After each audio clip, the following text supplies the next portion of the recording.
Friends, പുതിയൊരു വീഡിയോയിലേക്ക് എല്ലാവർക്കും സ്വാഗതം. ISL ഫോർത്ത് വീക്ക് അവസാനിക്കുമ്പോൾ ടീം ഓഫ് ദി വീക്ക് പ്രഖ്യാപിച്ചിരിക്കുന്നത്. ടീം ഓഫ് ദി വീക്കിൽ ബ്ലാസ്റ്റേഴ്സിൽ നിന്നും ഒരു താരത്തിനാണ് കോളം കിട്ടിയിട്ടുള്ളത്. കേരള ബ്ലാസ്റ്റേഴ്സിൽ നിന്നും നോഹ സദോയിനെയാണ് സെലക്ട് ചെയ്യപ്പെട്ടുള്ളത്. ടീമിൻ്റെ കോച്ചായി ചെയ്തിട്ടുള്ളത് മുഹമ്മദ് ഓസി മൊളീനിയാണ്.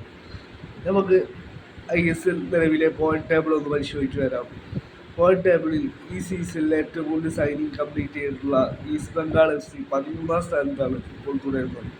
ISL 11ാം സീസണിൽ ഇതുവരെ ഒരൊറ്റ വിജയം പോലും ഈസ്റ്റ് ബംഗാൾ FC സ്വന്തമാക്കാനായി സാധിച്ചിട്ടില്ല. മുംബൈ സിറ്റി FC നിലവിൽ 11ാം സ്ഥാനത്താണ്. അവർക്കും ഇതുവരെ ISL 11ാം സീസണിൽ ഒറ്റ വിജയം പോലും നേടിയെടുക്കാനായി സാധിച്ചിട്ടില്ല.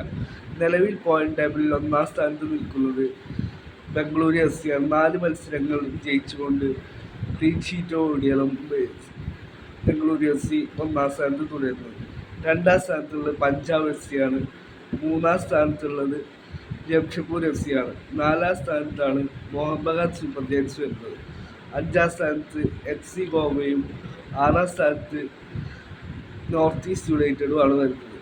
7ാം സ്ഥാനത്താണ് കേരള ബ്ലാസ്റ്റേഴ്സ് നിലവിലുള്ളത്. കേരള ബ്ലാസ്റ്റേഴ്സ് കഴിഞ്ഞ 2 മത്സരങ്ങൾ സമനിലയിലായതാണ് കേരള ബ്ലാസ്റ്റേഴ്സ് ടോപ്പ് 6ൽ നിന്നും പുറത്തു പോകാൻ കാരണം. കഴിഞ്ഞ 2 മത്സരങ്ങൾ കേരള ബ്ലാസ്റ്റേഴ്സിന് വിജയിക്കാനായി സാധിച്ചിട്ടുണ്ടായിരുന്നില്ല.